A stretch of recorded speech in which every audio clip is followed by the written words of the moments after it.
There are moments in your life that arrive disguised as something ordinary, moments that are, in reality, the turning of a key in a lock you never knew was there. For me, that moment wasn't a grand declaration or a cinematic swell of music. It was the quiet weight of Alex's head in my lap, the soft, rhythmic puff of his breath against the worn denim of my jeans, and the low, golden light of a single lamp painting our living room in shades of amber and shadow. It was 3 in the morning on a Tuesday that felt like any other, but I knew, with a certainty that settled deep in my bones like a cold, heavy stone, that this was the threshold. We had been living on this precipice for months, dancing around a silent, unspoken thing that had grown between us, a fragile architecture built of plausible deniability and desperate, clinging comfort. Tonight, however, the air felt different. It was thinner, more charged, as if the slightest movement, the wrong word, could shatter the delicate peace and send us tumbling into a truth we were not yet equipped to handle. I watched the slow rise and fall of his chest, my own breath caught somewhere in my throat, a prisoner to the terrifying, beautiful stillness of it all. This was our ritual, our unspoken language, but tonight it felt less like a habit and more like a prayer whispered into the void, a question hanging unanswered in the charged space between our bodies.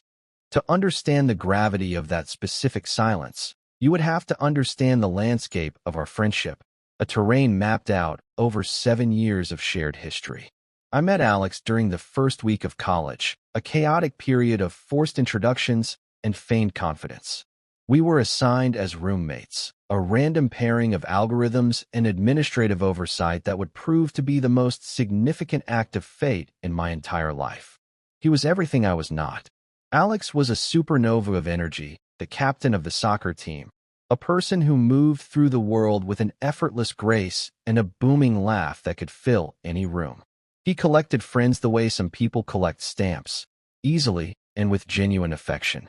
I, on the other hand, was a quiet planet in a distant orbit, content to observe the universe through the lens of my camera. I found my solace in dark rooms, in the patient alchemy of turning light and silver into a tangible memory. My world was one of shadows and composition. His was one of bright, unapologetic sunlight. The first few weeks were a study in contrasts.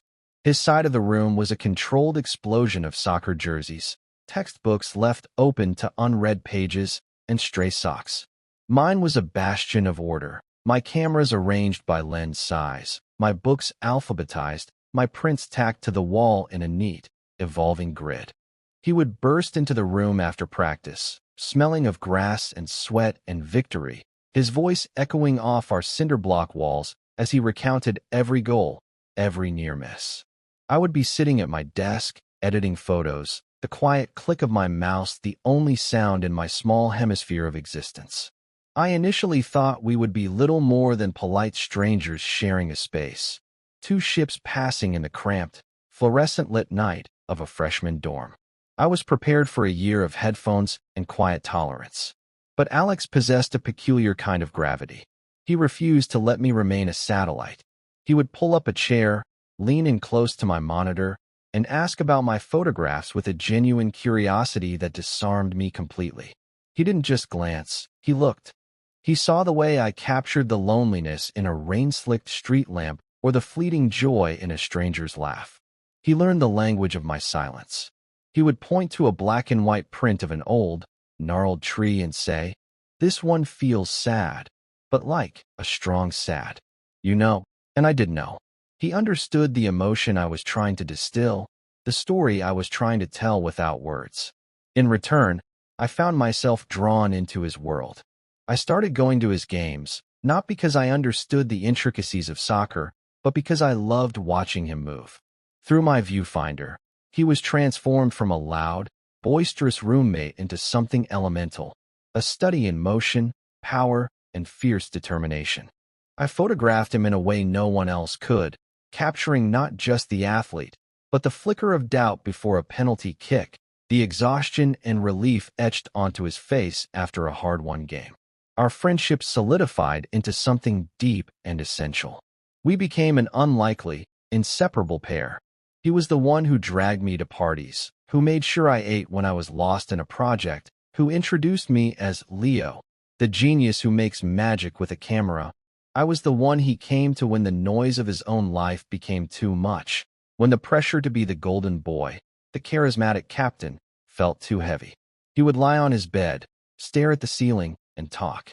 He'd talk about the fear of not being drafted, the complexities of his on-again, off-again relationships, the strange emptiness that sometimes crept in after a big win. In those moments, I was his anchor, the quiet space where he didn't have to perform. We were two halves of a whole, balancing each other's excesses and deficits. He taught me how to live in the world. I taught him how to be still in it. The exact moment my friendship curdled into love is lost to me now, blurred by the passage of time. It wasn't a sudden, cataclysmic event. It was a slow creep, a gradual shift in the tectonic plates of my heart. Perhaps it was the winter of our sophomore year, when I had a brutal flu and he stayed in all weekend, making me terrible soup and reading aloud from one of his textbooks until I fell asleep. He had pushed my hair off my feverish forehead with a tenderness that made my breath catch. Or maybe it was the summer we drove cross-country, taking turns at the wheel of his beat-up pickup truck. I remember watching him sleep in the passenger seat, his face relaxed and vulnerable in the dawning light, and feeling a wave of protective affection so fierce it felt like a physical blow. It was 1,000 tiny moments that, over time, coalesced into an undeniable, terrifying truth. I was in love with my straight best friend. And he was, by all accounts, straight. His life was a revolving door of girlfriends, each one seemingly lovelier and more perfectly suited to him than the last. There was Chloe, the dancer with the infectious giggle, Megan, the brilliant pre-med student who could match his competitive streak, and most recently, Sarah. Sarah had been the most serious. They had dated for 2 years, a relationship that everyone, including me, assumed was heading towards something permanent. I learned to play my part. I was the supportive friend, the good-natured third wheel, the confidant. I listened to his relationship woes, offered advice I didn't feel qualified to give, and smiled through countless dinners where I watched him hold her hand, a quiet, corrosive acid eating away at my insides. I built a fortress around my heart, brick by painful brick, becoming an expert in the art of loving from a safe, unbreachable distance. My camera became my shield. Through its lens, I could adore him safely. I could frame his beauty, capture his essence, and keep it for myself in the quiet solitude of my darkroom. The photographs were my silent, secret love letters, a testament to a feeling I was certain would remain forever unrequited. Losing him was unthinkable. The friendship was the most vital architecture of my life, and I would rather live with the ache of unspoken love than risk the demolition of everything we had built. The shift began, as so many seismic changes do, with a fracture. The catalyst was his breakup with Sarah. It wasn't a dramatic, explosive end, but a slow, quiet erosion. From what I gathered in the fragmented pieces Alex offered me, the connection had simply worn thin, like a rope frayed by constant, low-grade tension. She had wanted a future he couldn't quite bring himself to envision, a level of commitment that made him feel like he was standing at the edge of a cliff. He told me she said he was emotionally unavailable, that he kept a part of himself locked away where she couldn't reach it. The accusation had wounded him, not because he thought it was untrue, but because he feared it was. He didn't fight her on it. He just let her go. In the past, Alex had handled breakups with a kind of frantic, forward momentum. He would throw himself into soccer, go out with his teammates, and line up a new, distracting romance before the dust had even settled. This time was different. There was no frantic energy, no desperate attempt to fill the void. Instead, a profound stillness settled over him, a heavy, melancholic quiet that seemed to absorb all the light and sound around him. He retreated, not from me, but from the world he had once so eagerly commanded. He stopped going out. He made excuses to his teammates. He spent his evenings in our shared apartment, a ghost haunting the space between the kitchen and the living room couch. It was during this time that he began to seek a different kind of solace from me. It was no longer about talking things through or seeking advice. Words seemed to fail him. Instead, he sought presence. He would trail into my room while I was editing and just sit on my bed, not speaking, simply existing in my space, as if my quiet focus was a shield against the noise in his own head. I would work for hours, the rhythmic click of my keyboard a steady metronome, and he would just be there, a silent, brooding statue in the corner of my eye.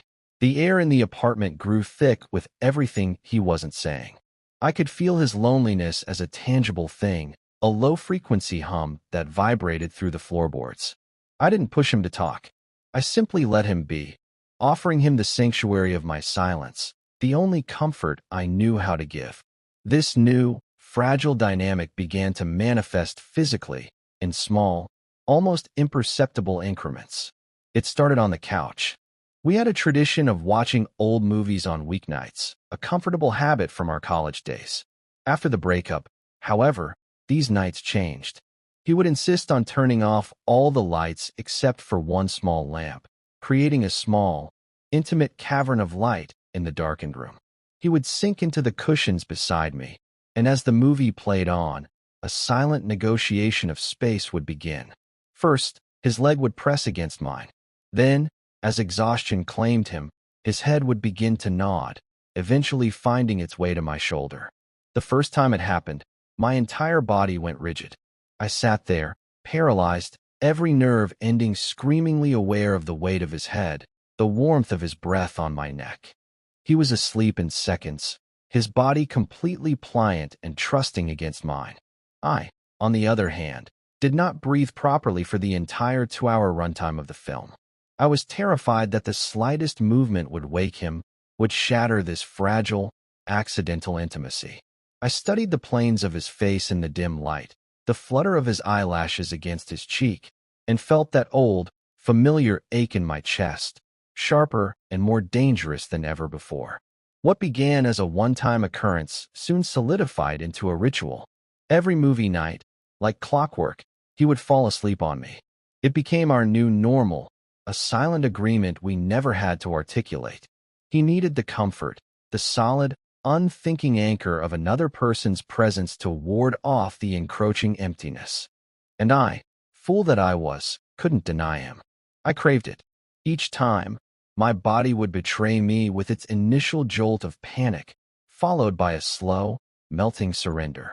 I learned the specific weight of him, the exact way his hair felt against my cheek, the soft, rumbling sound he made in his sleep. I became a connoisseur of these stolen moments, hoarding them like precious jewels. During the day, we were just Leo and Alex, best friends and roommates. But in the blue, flickering light of the television, in the shared space of our worn-out couch, we were something else entirely. It was a space of profound ambiguity, a gray area where the lines between friendship and something more blurred into an intoxicating, terrifying haze. The ritual soon escalated, migrating from the public space of the living room to the private sanctuary of my bedroom. It started with a nightmare. Alex woke up yelling, a raw, guttural sound that tore through the apartment's silence and had me out of bed and at his door in an instant. I found him sitting bolt upright, drenched in sweat, his eyes wide with a terror that hadn't yet receded with wakefulness. I sat with him until his breathing evened out, until the panic subsided, my hand resting awkwardly on his back. He looked small and broken in the moonlight filtering through his window. When I finally stood to leave, his voice, rough with sleep and fear, stopped me. "Leo? Don't go." It was barely a whisper. A plea. I hesitated in the doorway, my heart hammering against my ribs. The space between our two rooms had never felt so vast, so charged with potential. Can you just stay? Just for a bit." I didn't know what to do. I ended up pulling the spare blanket from his closet and lying down on the floor beside his bed, a clumsy, inadequate gesture of solidarity. I lay there for hours, listening to the sound of his breathing, feeling like a sentry guarding a precious, sleeping king. The next morning, he was mortified, apologizing profusely for being a freak. I brushed it off, told him it was nothing, but we both knew a new line had been drawn. A week later, it happened again. This time, he didn't wait for a nightmare. He appeared at my bedroom door long after midnight, a pillow clutched in his hand, looking like a lost child. He didn't offer an excuse. He just stood there, his gaze fixed on the floor. "Can I?" he started, his voice trailing off, the rest of the question hanging in the air. I understood. I moved over, making space for him on the edge of my queen-sized bed. He slid in, keeping a careful, respectful distance between us, his body a rigid line of tension. We lay there in the dark, side by side, two solitary islands in a sea of white sheets, the silence between us roaring. This became the new, more potent ritual. 2 or 3 nights a week, he would appear at my door. The pretext grew thinner and thinner, from "I think I heard something" to a simple, exhausted, "I can't sleep." I always let him in. I never questioned it. My bed became a sanctuary for his unspoken anxieties and a torture chamber for my own. To have him so close, to feel the warmth radiating from his body just inches from mine, was a unique and exquisite form of torment. I would lie awake for hours, my body aching with the need to close the distance, to reach out and touch him, but I was paralyzed by fear. This arrangement existed because of its plausible deniability. He was the lonely, stressed friend seeking platonic comfort. I was the good guy, the supportive roommate. Any move on my part would shatter that illusion, would force a confession that could obliterate our world. So I lived within the confines of our unspoken rules. I analyzed every shift, every sigh in the dark. Sometimes, in the deepest hours of the night, he would move in his sleep. An arm would drape across my waist, or his leg would tangle with mine. In those moments, my carefully constructed walls would crumble. My heart would thunder in the stillness, and I would allow myself, just for a moment, to pretend, to imagine that this touch was intentional, that it was a subconscious admission of a feeling he couldn't yet name. I would hold my breath, savoring the accidental intimacy, until he would shift again, retreating to his side of the bed, leaving me with nothing but the phantom warmth on my skin and the bitter taste of my own yearning. The door to my room was always left slightly ajar, a physical manifestation of the ambiguity we were living in, not quite open, not quite closed. It was an invitation without a name, a possibility without a promise. And every night, I waited to see if he would walk through it, my hope and my dread, two sides of the same worn, tarnished coin. The nights bled into weeks, and the weeks into a season. Autumn deepened outside our window, the leaves turning from green to a fiery, desperate crimson before letting go. The ritual continued, a silent, rhythmic pulse beneath the surface of our daily lives. The space between us on the bed began to shrink. The careful 6-inch buffer zone eroded, first to 3 inches, then to none at all. It was a slow, glacial drift, a subconscious negotiation for proximity. We began to sleep back to back, the warmth of our bodies a shared comfort against the encroaching chill of the night. It felt both chaste and profoundly intimate, this nightly sharing of breath and space and heat. I grew accustomed to the feeling of his spine pressed against mine, the subtle shifts of his body as he dreamed. I learned to sleep again, my own anxieties momentarily soothed by his physical presence. It was a fragile truce, a dangerous equilibrium, and I knew it couldn't last. We were building a dam against a rising river of unspoken feeling, and I could feel the pressure mounting, the hairline fractures beginning to spread. The night it broke was unremarkable in its beginning. It was a Thursday. A cold rain had been falling all day, a relentless, gray sheet that washed all the color from the world. Alex had come home from a consulting job he'd picked up, a temporary gig that involved long hours and soul-crushing spreadsheets. He was exhausted in a way that seemed to go deeper than just a lack of sleep. It was a weariness of the spirit. He dropped his bag by the door, shed his wet coat, and collapsed onto the couch without a word. He looked hollowed out, his usual vibrant energy replaced by a stark, pale exhaustion. I made us dinner, a simple pasta dish, and we ate in near silence, the only sounds the clinking of our forks and the drumming of the rain against the window panes. Later, we found ourselves in my room, the familiar pattern reasserting itself without any need for words. He didn't even bring his own pillow this time. He just walked in, pulled back the covers on his side of the bed, and climbed in. I followed a few minutes later, the routine so ingrained that my body moved on autopilot. But tonight, the air was different. The usual quiet tension was amplified, humming with a new, unidentifiable frequency. The rain outside created a sense of isolation, as if our small apartment was the only dry, warm place in a drowning world. We lay on our backs, side by side, staring up at the shadowed ceiling. The distance between us felt both infinite and non-existent. I could feel the energy radiating from him, a restless, coiled anxiety that was a stark contrast to his physical stillness. I waited for him to speak, to give voice to whatever storm was raging inside him, but he remained silent. Minutes stretched into an hour. The only sound was the rain and the frantic, silent screaming in my own head. I was about to give in, to ask him what was wrong, when he finally moved. He rolled onto his side, facing me. I felt his gaze on me in the darkness, a tangible weight. My heart began a slow, heavy drumbeat against my ribs. I turned to face him, my own movement tentative, questioning. In the dim light filtering in from the street, I could just make out the shape of his face, the dark pools of his eyes. He looked uncertain, lost. His expression was one I had never seen before, a raw vulnerability that stripped away all the layers of the confident, easygoing Alex I knew. He was just a man, adrift in the dark, looking for a lighthouse. Leo. His voice was a ghost of a sound, barely more than a breath, yet it filled the entire room. Yeah. I managed, my own voice tight and strange. He was quiet for a long moment, and I could see the internal struggle playing out on his face. He opened his mouth, then closed it again, as if the words were too heavy to lift. Finally, he whispered, "I don't know what I'm doing." It wasn't a question, but a confession. An admission of the profound confusion that had been shadowing him for months. I didn't know how to respond. "It's okay," I said, the words feeling flimsy and inadequate.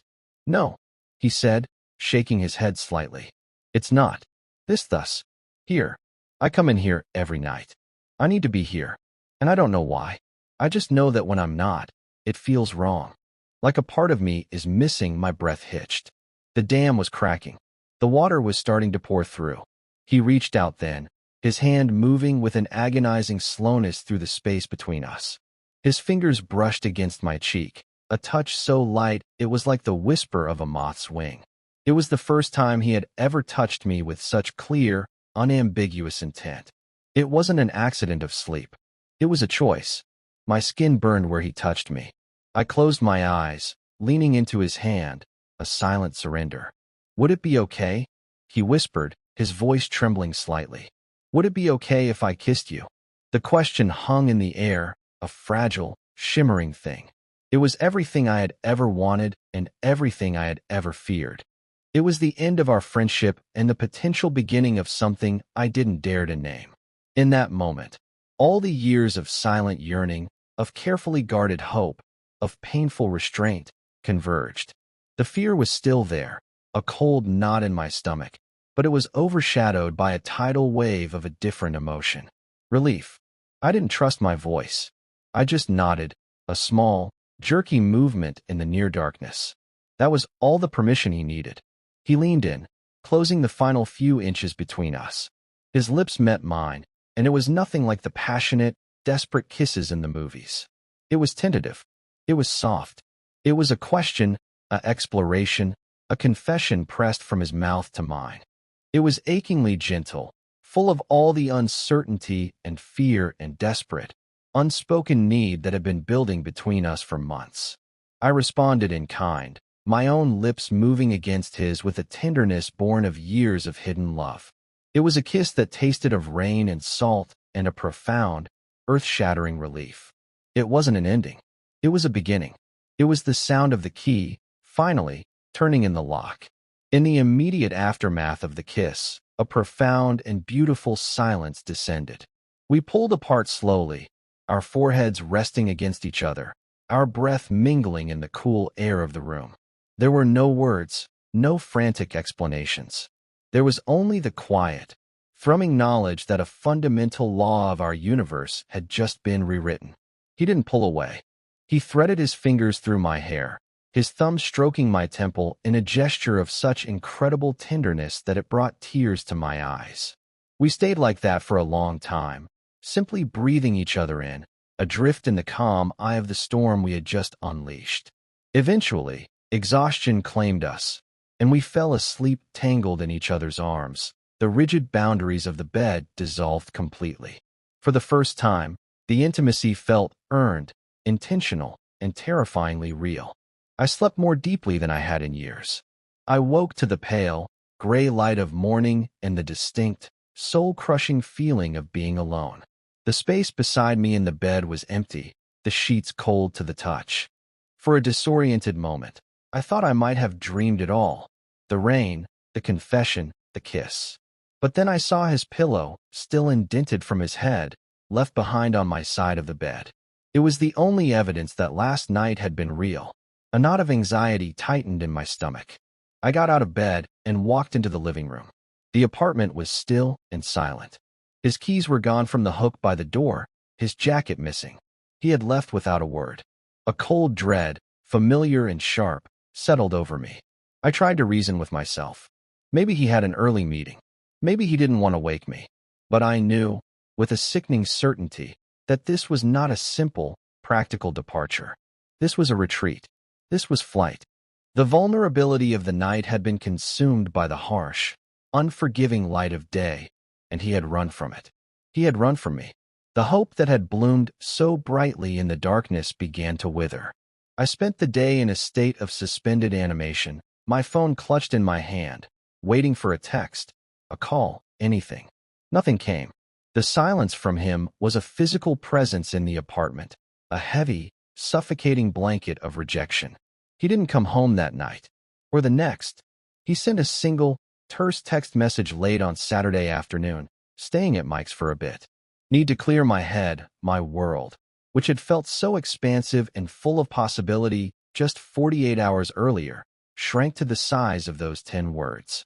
Clear his head. It was a euphemism, a coward's code for, I regret what happened and I don't know how to face you. The pain was immense, a dull, crushing weight on my chest. I had allowed myself to hope. I had let him in, past all my defenses, and he had proven my deepest fears correct. I had misinterpreted everything. The need for comfort, the desperate loneliness. I had mistaken it for love. The kiss had been a mistake, an anomaly, a moment of weakness that he was now deeply regretting. I hadn't just lost a potential future. I had shattered the most important friendship of my past. For 3 days, I wandered our apartment like a ghost, the silence amplifying my spiraling thoughts. Every object seemed to mock me. The couch where he had first fallen asleep on my shoulder. The doorway to my room where he had stood, a silent supplicant. The empty space in my bed. I replayed the kiss over and over in my mind, dissecting it, searching for clues I might have missed. Had I been too eager? Had I pushed him? But no matter how I analyzed it, I came back to the same conclusion. He had initiated it. He had asked, and then he had vanished. The cruelty of it was a special kind of torture. He had opened the door, shown me a glimpse of a world I had only ever dreamed of, and then slammed it shut in my face. By the 4th day, the grief began to curdle into something else. Anger. A quiet, slow-burning rage. I was angry at him for his cowardice, for his inability to communicate, for leaving me in this agonizing limbo. But mostly, I was angry with myself for being so passive, for always waiting, for letting him dictate the emotional terms of our entire relationship. I had spent years arranging my life around his comfort, carefully managing my own feelings so as not to upset the delicate balance of his world. I had made myself small to accommodate his uncertainty, and I was done. I couldn't live in the silence anymore. I needed an answer, even if it was the one I dreaded most. I needed to hear him say it was a mistake so I could begin the long, arduous process of grieving and moving on. I sent him a text. We need to talk. Come home. It was direct, devoid of pleading or emotion. It was an instruction, not a request. For hours, there was no reply. I had resigned myself to being ignored again when, just after 9 o'clock, I heard his key in the lock. My heart leaped into my throat. He walked in, looking haggard and exhausted. He wouldn't meet my eyes. He dropped his bag on the floor and stood there, a stranger in our own home. "Hey," he said to the floor. I stood by the kitchen counter, my arms crossed over my chest, a defensive posture I didn't even realize I had adopted. "Don't hate me, Alex." My voice was colder than I intended. "For days. Not a word. You can't do that. You can't kiss me like that, and then just disappear." He finally looked up, and the misery in his eyes almost broke me. He looked lost, cornered. "I know," he said, his voice rough. "I'm sorry.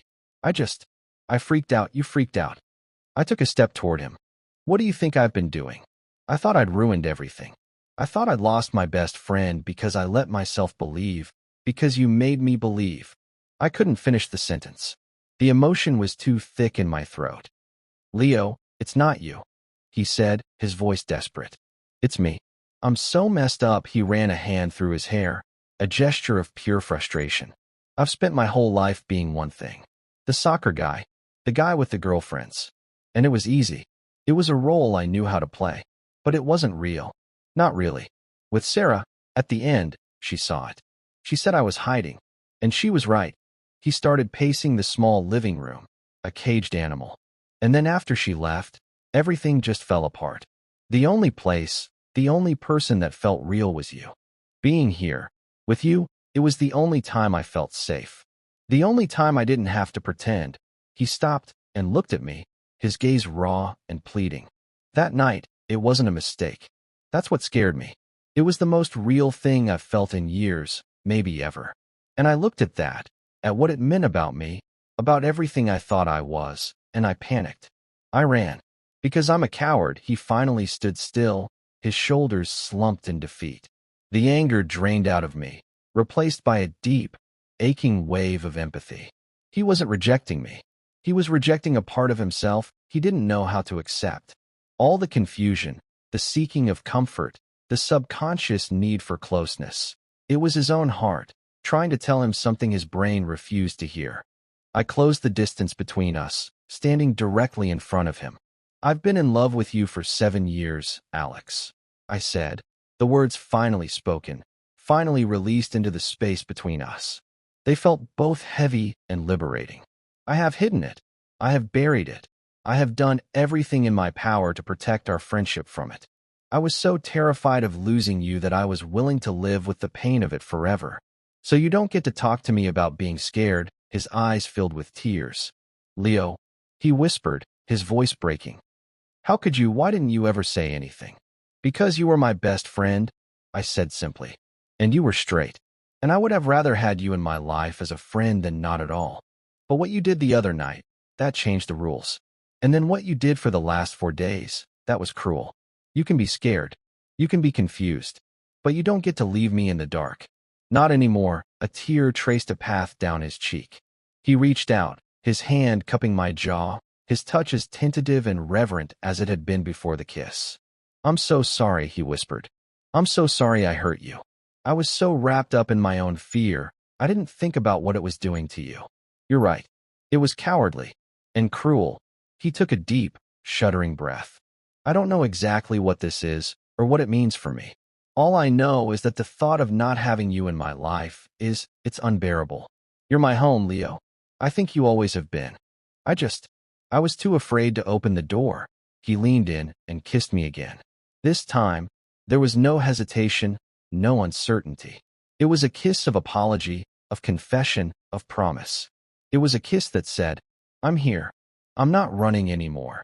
And I kissed him back, pouring all the years of unspoken love, all the pain of the last few days, and all the fragile, burgeoning hope for our future into it.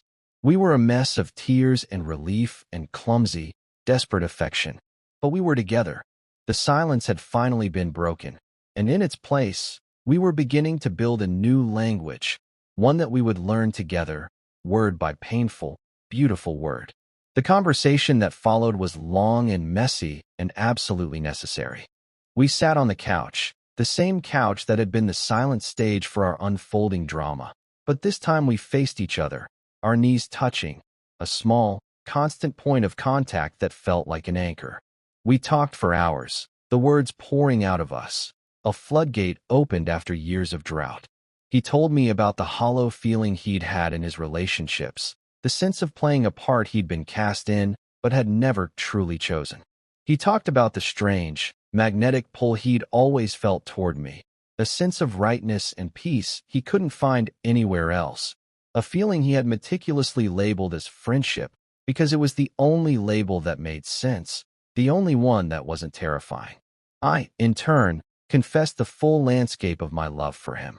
I told him about the ache of watching him with his girlfriends, the quiet agony of our shared bed before the kiss, the way my camera had served as both a shield and a shrine. I laid myself bare, revealing all the vulnerabilities I had kept locked away for so long. There was no judgment in his eyes, only a deep, sorrowful understanding, and a dawning regret for the pain his own confusion had inadvertently caused me. We unraveled the tangled threads of our shared past, examining each knot, each frayed end, until we were left with the simple, undeniable core of it. We belonged to each other. In the days that followed, a new kind of quiet settled in our apartment. It wasn't the tense, anxious silence of before, thick with unspoken things. It was a soft, comfortable stillness, the kind that exists between two people who no longer need words to understand one another. A new domestic rhythm began to establish itself, built not on pretext and ambiguity, but on quiet intention. The first morning after our talk, I woke up with his arm slung protectively over my waist, his face buried in my shoulder. I watched him sleep, the morning light tracing the strong lines of his back, and felt a sense of peace so profound it felt like coming home after a long, arduous journey. There was no panic, no fear that he would be gone when I opened my eyes. He was here. He had stayed. Our rituals were reborn, transformed by honesty. We still watched movies on the couch, but now his head rested in my lap, not as an act of exhausted surrender, but as a deliberate gesture of affection. I would run my fingers through his hair, and he would sigh, a sound of pure contentment. He still slept in my bed every night, but he no longer hovered at the door, a silent question in his eyes. He would simply walk in, shed his clothes, and slide under the covers as if it were the most natural thing in the world, because it now was. His side of the bed was no longer his side, it was our bed. One evening, as we were brushing our teeth side by side in the small bathroom, I looked at our reflections in the mirror. Two men, tired from the day, engaged in the most mundane of routines, and was struck by the simple, breathtaking beauty of it. This was the intimacy I had craved far more than any grand, passionate declaration. It was the quiet, steady rhythm of a shared life. The door to my bedroom was now kept closed at night, not to shut the world out, but to keep our world in. It was a small, symbolic act that spoke volumes. The space of ambiguity was gone, the need for unspoken invitations rendered obsolete. We were both on the same side of the door now, building a sanctuary for ourselves, a space defined by safety and mutual consent. The physical affection between us bloomed in this new, safe environment. It was in the way he would reach for my hand while we were walking down the street, his fingers lacing through mine without a second thought. It was in the casual kiss he would press to my temple while I was working, a silent, "I'm here," that never failed to make my heart swell. It was in the way we learned each other's bodies, not with frantic passion, but with a slow, tender curiosity, a mapping of scars and contours, a language of touch that said everything words could not. There were still moments of fear, flashes of the old uncertainty, mostly from him. I would sometimes catch him looking at me with a sort of bewildered wonder, as if he couldn't quite believe this was his life now. He was recalibrating his entire sense of self, a process that was neither quick nor easy. But now, when those moments of doubt crept in, he didn't run. He would turn to me, his eyes clouded with confusion, and he would talk about it. And I would listen, my hand on his back, a steadying presence, reminding him that he wasn't alone in this new territory. We were navigating it together. My role as his anchor hadn't changed, but now, he was my harbor, too. One afternoon, I was in my makeshift darkroom, the red light casting an eerie, beautiful glow over everything. I was developing the photos I had taken of him over the years, the secret archives of my affection. As I watched his image slowly emerge in the chemical bath, the lines of his face sharpening from the ghostly negative into a clear, defined portrait, I was struck by the metaphor. For so long, our relationship had been like an undeveloped photograph, full of latent potential, hidden in the dark, waiting for the right conditions to bring it into the light. The fear, the confusion, the pain, that had been the darkness, the necessary environment for the image to form. And the honesty, the terrifying vulnerability, the final, shared confession. That was the developer, the catalyst that had finally revealed the truth that had been there all along. Alex came in, moving carefully in the dim light. He wrapped his arms around me from behind, resting his chin on my shoulder, his gaze fixed on the photograph of his younger self floating in the tray. It was a shot from one of his first college games, his face a mixture of fierce concentration and youthful hope. "You always saw me," he said softly, his voice full of a quiet awe. "Even back then, when I wasn't even sure who I was, you saw me. I always saw you," I confirmed, leaning my head back against his chest. "I was just waiting for you to see me, too." He tightened his grip, pressing a kiss to the side of my neck. "I'm sorry it took me so long," he whispered. "You're here now," I said, turning in his arms to face him. "That's all that matters." We began to heal in the beautiful, honest silence we had learned to create together. The journey hadn't been easy. It had been a slow, painful process of deconstruction and rebuilding, of letting go of old identities to make room for a new, shared truth. But as I stood there in his arms, surrounded by the ghosts of our past and the promise of our future, I knew that every moment of silent yearning, every night of anxious waiting, had been worth it. We had navigated the treacherous gray area and found our way to something clear and bright and true. We had found our way home. The greatest truths of our lives often don't announce themselves with thunder. They arrive as a quiet wait, a whispered question in the dark, a door left ajar, waiting for us to find the courage to walk through it. And we had, finally, walked through it together.